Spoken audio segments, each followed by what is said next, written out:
प्रदेश में निकाय चुनाव को लेकर गरमाई सियासत, कांग्रेस छोड़ बीजेपी में शामिल हुए सुनील मिश्रा।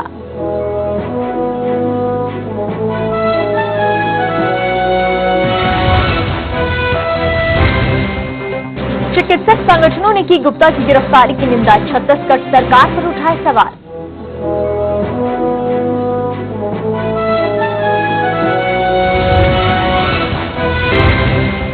और उज्जैन में बच्चों की मौत पर बवाल, परिजनों ने प्रदर्शन कर नर्स पर कार्रवाई की मांग की।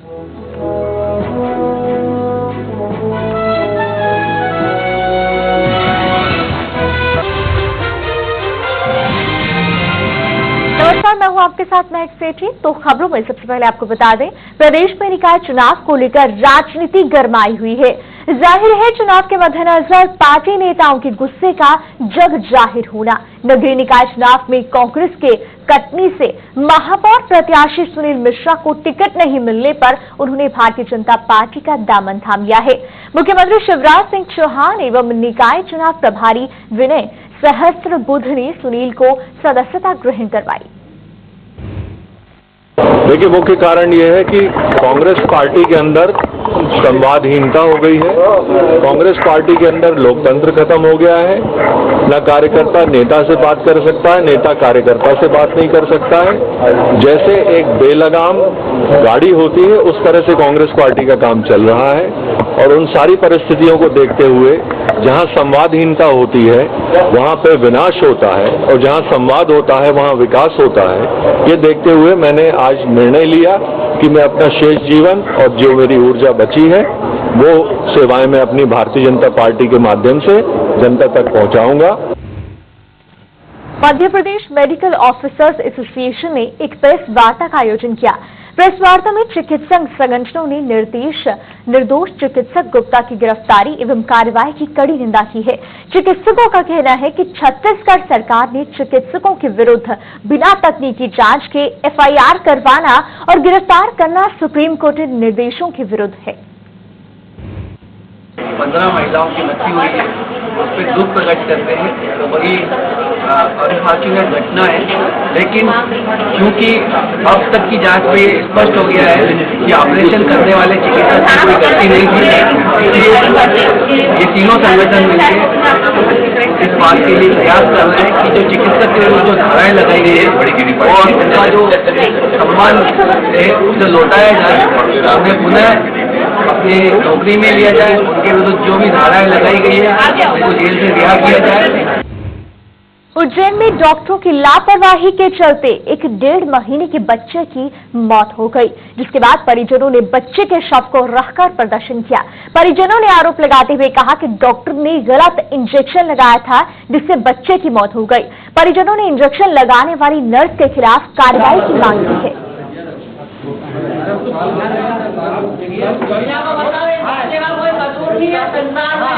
स्वस्थ था, 1 महीने 15 दिन का बालक था मेरा। उसके बाद इनने कोई नया टीका आया है पेंटा करके जिसका नाम है, वो लगाया, जिसमें 5 से 6 दवाओं के डोज रहते हैं। वो टीका लगाने के बाद बच्चे का दिन भर मतलब तबीयत बिगड़ती गई, काफ़ी दिन भर रो रहा था, पैर सूज रहा था, उसको बुखार नहीं आ रहा था जो नॉर्मली हर टीके में आना चाहिए। उसके बावजूद हम जब सुबह आए तो यहाँ ना कोई सिस्टर थी ना डॉक्टर था। जब हम गिरवाल साहब जो यहाँ के प्रबंधक है उनके पास गए तो उन्होंने यादव साहब का बोला, यादव साहब के पास गए तो उन्होंने कहा बच्चों को आप जो पीएमओ करवाइए, इस टाइप से मतलब कोई जवाब नहीं दिया जा रहा था। फिर मैं थाने पे गया, थाने पे जाके रिपोर्ट डाली। वो रिपोर्ट डालने के बाद अब भारतीय जनता पार्टी की चुनाव अभियान समिति की बैठक राजधानी भोपाल स्थित बीजेपी कार्यालय में हुई। बैठक में बीजेपी के प्रदेश प्रभारी विनय सहस्त्रबुद्धे, प्रदेश अध्यक्ष नंद कुमार सिंह चौहान, केंद्रीय मंत्री नरेंद्र सिंह तोमर शामिल हुए। हम लोगों ने सोचा स्वच्छ शहर, सुंदर शहर और विकसित शहर बनाने के संकल्प के साथ जनता के बीच में जाएंगे, जन समर्थन मांगेंगे, क्योंकि ये बहुत जरूरी है। दिल्ली में भारतीय जनता पार्टी की सरकार माननीय मोदी जी जैसे कल्पनाशील मस्तिष्क के धनी दूरदृष्टा प्रधानमंत्री हैं, और प्रदेश में भी 5 सालों में हमने बहुत विकास किया है, नगरों का भी। आने वाले समय में चूंकि नगरीय निकाय नगरों का विकास करेंगे, ये जरूरी है कि नगरीय निकाय अच्छे बने, क्योंकि राज्य सरकार या केंद्र सरकार धन दे सकती, योजनाएं बना सकती, क्रियान्वयन करने वाली अगर कोई संस्था है तो वो नगरीय निकाय है, स्थानीय निकाय है। अच्छे लोग चुन के आए। भारतीय जनता पार्टी जीतेगी तो निश्चित तौर पर शहरों के विकास को नई गति मिलेगी, पूरी ताकत के साथ हम काम कर पाएंगे और इसलिए जनता के बीच आग्रह करने जा रहे हैं, प्रार्थना करने जा रहे हैं कि भारतीय जनता पार्टी को जिताएं। निकाय चुनाव को लेकर प्रदेश में राजनीति गर्मा गई है। इसके चलते नेताओं के रूठने का सिलसिला भी जारी है। इसी कड़ी में कांग्रेस के प्रदेश प्रवक्ता के मिश्रा का कहना है कि जो भी कार्यकर्ता टिकट नहीं मिलने से नाराज थे, उन सभी से प्रदेश अध्यक्ष अरुण यादव ने बात की है। उन्होंने कहा कि हमारा लक्ष्य बीजेपी को हराना है। साथ ही उन्होंने कहा कि सब परिवार के लोग हैं और परिवार में मनमुटाव चलता रहता है।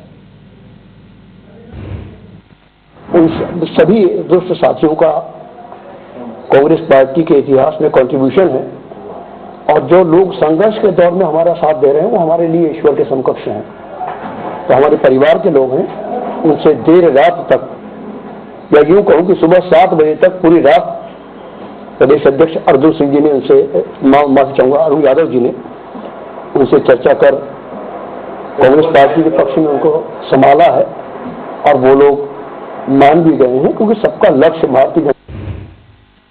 प्रदेश के नगरीय प्रशासन मंत्री कैलाश विजयवर्गीय का कहना है कि प्रधानमंत्री नरेंद्र मोदी के स्वच्छ भारत अभियान संकल्प को पूरा करने के लिए हर संभव प्रयास किए जा रहे हैं। साथ ही कांग्रेस मुक्त भारत पर भी काम किया जा रहा है। उन्होंने कहा कि देश में गंदगी बहुत है, चाहे वो प्रत्यक्ष रूप में हो या अप्रत्यक्ष रूप में, सभी को साफ करना होगा। देखिए, स्वच्छता अभियान तो हमारा हमेशा ही चलता है। मोदी जी ने भारत में स्वच्छता अभियान चालू किया, साथ में ये भी कहा कि कांग्रेस मुक्त भारत है तो कांग्रेस की गंदगी को भी समाप्त करना है, तो कांग्रेस से भी देश को मुक्त करना है। तो कचरा बहुत है देश के अंदर, चाहे वो प्रत्यक्ष दिखने वाला, चाहे वो राजनीति को गंदा करने वाला, तो सभी समाप्त करना है। और सदस्यता अभियान हमें एक बहुत बड़ी चुनौती मिली, मध्य प्रदेश में 2 करोड़ सदस्य बनाना है, तो उसको भी हम बहुत सुचारू रूप से चलाएंगे और कोशिश करेंगे कि हम घर घर पहुंचे और ज्यादा से ज्यादा भारतीय जनता पार्टी के सदस्य बनाएं। राजधानी भोपाल में Madhya Pradesh medical officers association द्वारा एक प्रेस वार्ता कर बताया गया कि तंबाकू फ्री मध्य प्रदेश बनाने के लिए टाटा मेमोरियल अस्पताल मुंबई से चिकित्सकों को बुलवाया गया है। टाटा मेमोरियल अस्पताल के प्रोफेसर डॉक्टर पंकज चतुर्वेदी ने बताया है कि चिकित्सक मुख्य रूप से बीमारी उत्पन्न होने के बाद इलाज करते हैं, लेकिन इस बार सभी चिकित्सक हमारे बच्चों को तंबाकू की शुरुआत करने से रोकने और नीति स्तर पर काम करने के लिए सामने आए हैं। प्रवृत्ति है जो मध्य प्रदेश में कई सालों से आ रही है और अभी भी उसमें जो है कोई कमी हमें नहीं दिख रही है। तो आखिर हम इस बढ़ती हुई प्रवृत्ति और कैंसर की जो ये बढ़ती हुई तादाद और उससे होने वाले हजारों करोड़ रुपए जो खर्च हो रहे हैं और जो महिलाएं विधवा हो रही हैं, जो बच्चे अनाथ हो रहे हैं, जो लोग मर रहे हैं, उनको डॉक्टर क्या बैठे देखते रहेंगे या उसके बारे में कुछ काम करेंगे। प्रदेश के उच्च शिक्षा मंत्री उमाशंकर गुप्ता का कहना है कि चुनाव अभियान को किस तरीके से चलाना है और जनता के लिए नगरीय क्षेत्र में और क्या विकास का काम करना है, इन सभी विषयों पर चुनाव अभियान समिति की बैठक में चर्चा की गई।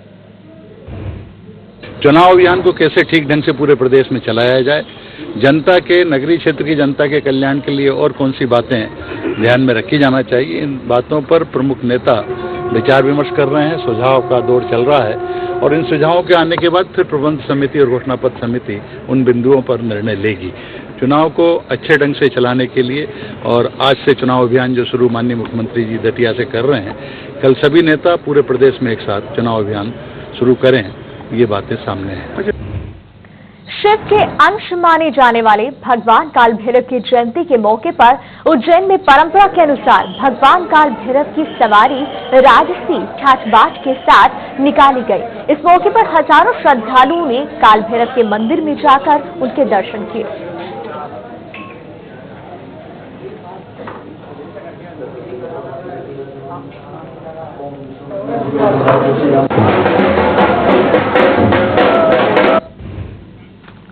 उज्जैन में कलेक्टर कविंद्र किवायत की पहल पर राहगीर आंदोलन का आयोजन किया गया, जिसमें लोगों के लिए मॉर्निंग वॉक के साथ साथ पारंपरिक खेल, गधा मार खेलों के साथ फोटोग्राफी का आयोजन किया गया। कार्यक्रम में लोगों ने पोहे, जलेबी, अंकुरित अनाज और केसरिया दूध का जायजा लिया।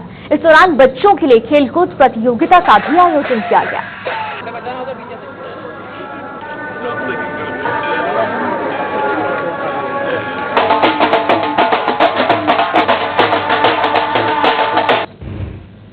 लोगों में एक नई जागृति और संदेश देने के मंतव्य से आज उज्जैन शहर के अंदर राहगीरी आनंदोत्सव का आयोजन किया गया है। इसमें समाज के सभी वर्गों ने बड़े उत्साहपूर्वक।